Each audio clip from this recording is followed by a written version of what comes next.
Well, refer question number 14, textbook question number 14, page number 211. Rutvi and Princey are partners sharing profits in the ratio of 5:3. The balance sheet of their firm as on 31st March 17 was as under.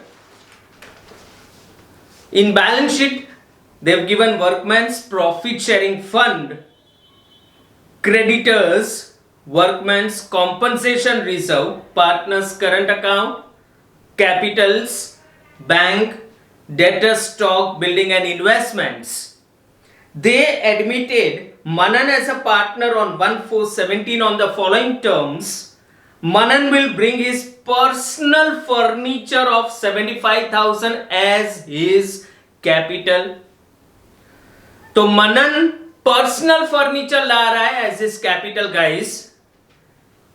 Next, out of creditors ₹60,000 are payable to Manan which is to be transferred to his capital account. Try to understand this adjustment guys. मनन अभी नया partner admit हो रहा है, तो before his admission, Rutvi और Princy they are old partners, they are admitting a new partner Manan. तो before Manan was one of the creditor. Manan कौन था पहले?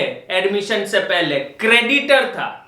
और जो उन्होंने बैलेंस शीट में क्रेडिटर्स दिए हैं 1,20,000, उसमें मनन भी इंक्लूडेड है, जिसको 60,000 देना था as a creditor.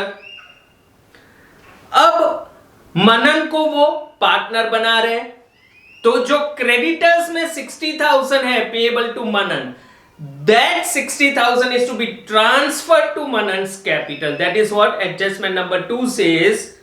Out of creditors, 60,000 are payable to Manan, which is to be transferred to his capital account. Next, Manan will be given 1/5 share in future profits. Manan will bring 45,000 as goodwill in cash. Goodwill of the firm is valued at 3 lakhs. अब देखो guys, यहां पे earlier also I had discussed, Manan will bring 45,000 rupees goodwill in cash and goodwill of the firm is valued at 3 lakhs. मतलब दो information दी है, पूरे firm की revalued goodwill भी आपको दी है और मनन कैश में कितना ला रहा है वो भी दिया है. Whenever this two information, both the information are given in the question, तो हमें चेक करना पड़ेगा. वो आगे हमने किया है. Let's first complete the question. Credit purchase of 15,000 which was not recorded in creditors account and purchase account, but the goods are included in closing stock. A simple adjustment of unrecorded purchases.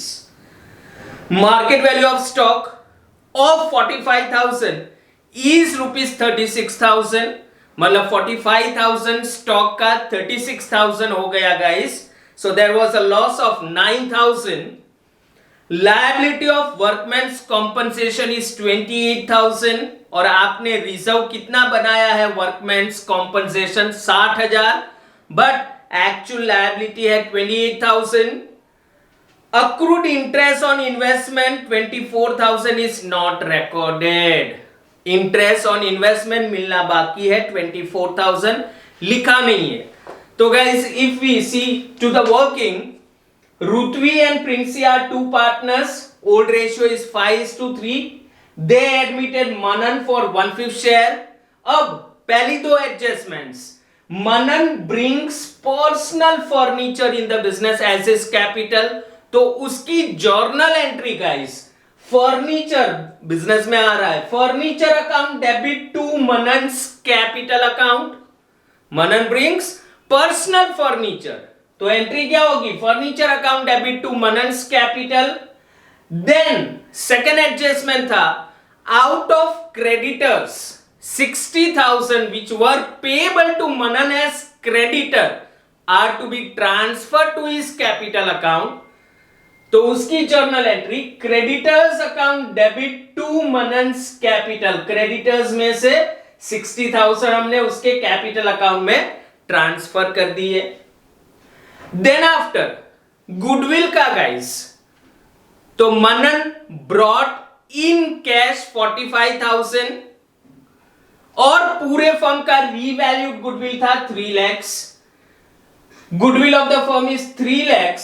तो अगर इस पे हम मनन का share calculate करें, मनन का profit share है 1/5, तो 3 lakhs इंटू 1/5, तो एक्चुअली मनन का शेयर आ रहा है 60,000। मनन का गुडविल का शेयर कितना आ रहा है? 60,000। उसमें से वो 45,000 कैश में ला रहा है, दैट मीन्स बाकी के 15,000 वो कैश में नहीं ला रहा है, ना तो काइंड में। So you can say for goodwill this is a mix case, part of goodwill brought in cash and part of goodwill is not brought. तो अब ये जो 45,000 गुडविल ला रहा है, उसके लिए guys cash to premium and premium to old partners in sacrificing ratio. Well यहां पे नया रेशियो दिया नहीं है, तो directly old ratio become sacrificing ratio, that is 5:3। तो 45,000 को हमने ओल्ड रेशियो में डिस्ट्रीब्यूट कर दिया, cash to premium and premium to Ruthvi's current account and to Princey's current account, because here they have given current accounts. और गाइस जो goodwill वो cash में नहीं ला रहा है, वो हम उसके करंट या कैपिटल अकाउंट को डेबिट कर देते हैं नए पार्टनर के। तो यहां पे उसके करंट अकाउंट को डेबिट करेंगे, since they are following fix capital method. Manan's current account debit to Ruthvi's current account and to Princey's current account. 15,000 जो गुडविल वो कैश में नहीं लाया, वो हमने ओल्ड रेशियो में स्प्लिट कर दिया। तो guys I just give you the explanation of first 3 adjustments. Well, already I have drawn revaluation account, partners capital account, partners current account, balance sheet and bank account. चलो directly पहले 3 adjustments हम post कर देते हैं guys. सबसे पहले मनन brought furniture, personal furniture, तो furniture account debit, balance sheet में फर्नीचर नहीं दिया, तो this will be a new asset. Furniture in new balance sheet will record at 75,000 and मनन के कैपिटल में बाय फर्नीचर कैपिटल अकाउंट में गाइस 75,000। नेक्स्ट क्रेडिटर्स में से 60,000 मनन के कैपिटल में ट्रांसफर करने हैं। अब गाइस ओल्ड बैलेंस शीट में क्रेडिटर्स दिए हैं 1,20,000, उसमें से लेस मनन्स कैपिटल 60,000 आप उसके कैपिटल में ट्रांसफर कर दोगे, तो रिवाइज क्रेडिटर्स आ जाएंगे 60,000। सेकेंड इफेक्ट, बाय क्रेडिटर्स मनन के अकाउंट में 60,000। तो गाइस पहले 2 एडजस्टमेंट्स हमने पोस्ट कर दिए। थर्ड गुडविल, तो गुडविल पार्ट 45,000 कैश में आ रहा है, उससे पहले बैंक का बैलेंस लिख देते हैं। To balance brought forward given in the balance sheet 60,000। Now bank to या cash to premium for goodwill, premium for goodwill कितना आ रहा है 45,000। Second effect, this gets distributed between Ruthvi and Princey in current account by premium for goodwill in Ruthvi 28,125 and in Princey 16,875। Next जो goodwill वो लेके नहीं आ रहा है, वो उसके करंट अकाउंट में डेबिट कर दिया है। Manan's current account debit to Ruthvi and Princey's account Manan में डेबिट कर दो guys 15,000 and Ruthvi and Princey को क्रेडिट करना है बाय मनन्स करंट अकाउंट 93755625। तो गाइस ये हो गए पहले 3 adjustment. Next adjustment credit purchase of 15,000 not recorded.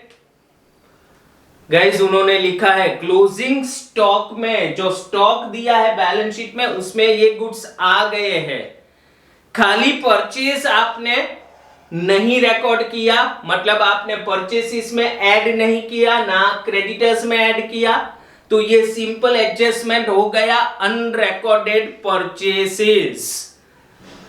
अब गाइस ट्रेडिंग अकाउंट में परचेसेस होते हैं, we don't have purchases trading account, so revaluation में डेबिट करेंगे टू अनरिकॉर्डेड